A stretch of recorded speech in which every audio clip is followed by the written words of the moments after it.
দর্শক, আজকের ভিডিওর শুরুতেই আমি আপনাদের সামনে উত্তেজনাপূর্ণ কয়েকটি প্রশ্ন ও শিরোনাম তুলে ধরতে চাই।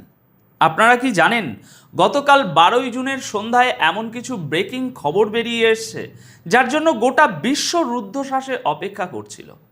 আজকের ভিডিওতে আমরা দেখব, সত্যি কি আমেরিকা এবং ইরানের মধ্যে কোনো চুক্তি বা মেমোরেন্ডাম সাইন হতে যাচ্ছে?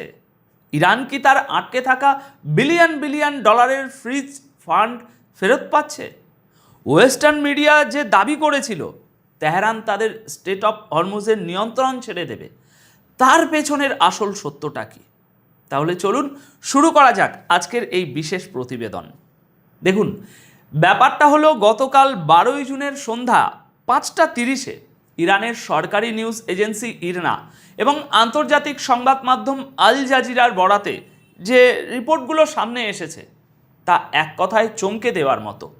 রিপোর্ট অনুযায়ী ইরান এবং আমেরিকার মধ্যে যদি বর্তমান মেমোরেন্ডাম বা এই খসড়া চুক্তিতে স্বাক্ষর হয়ে যায়, তবে ইরানের ফ্রিজ করে রাখা ফান্ডের একটা বিশাল অংশ তাৎক্ষণিকভাবে রিলিজ করে দেয়া হবে।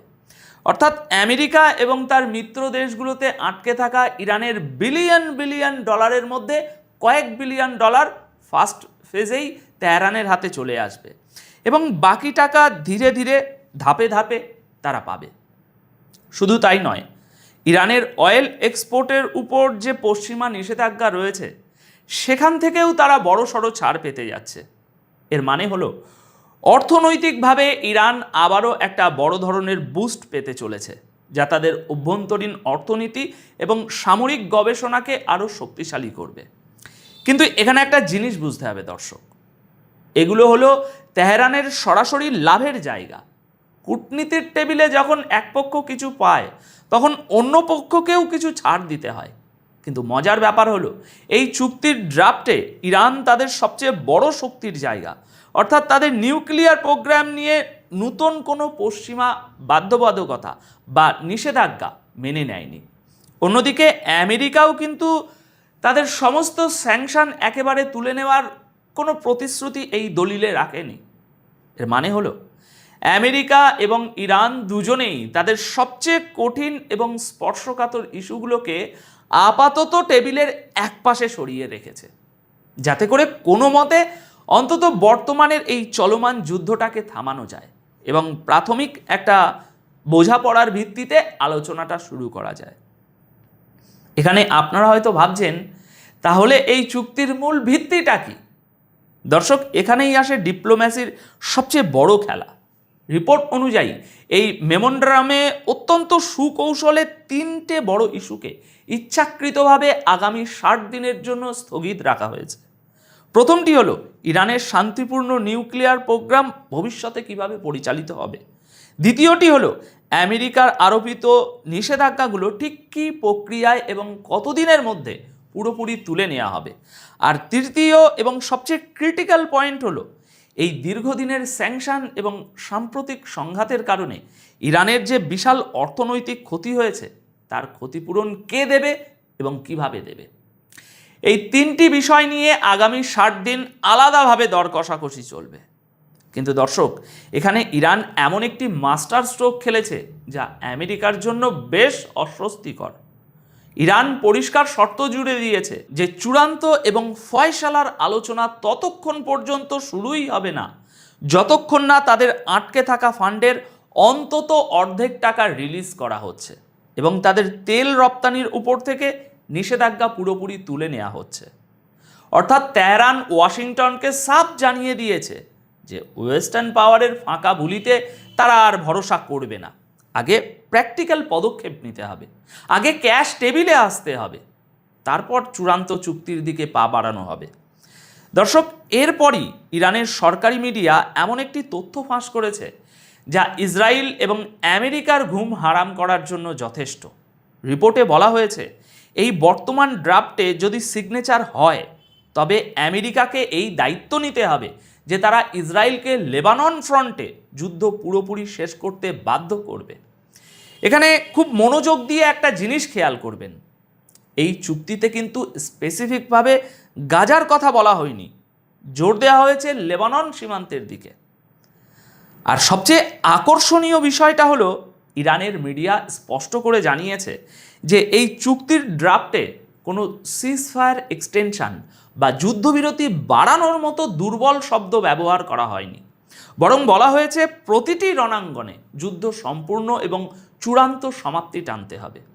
অর্থাৎ ইরান পশ্চিমা দেশগুলোর মতো ওই 2-4 দিনের লোক দেখানো যুদ্ধবিরতি চাইছে না, তারা চাইছে এই সংঘাতের একটা পার্মানেন্ট সলিউশন, যা তাদের জন্য একটা নিরাপদ জোন তৈরি করবে। এবার আসুন সেই প্রশ্নে, যার দিকে পুরো বিশ্বের নজর আটকে আছে, স্টেট অফ হরমুজের ভবিষ্যৎ কী?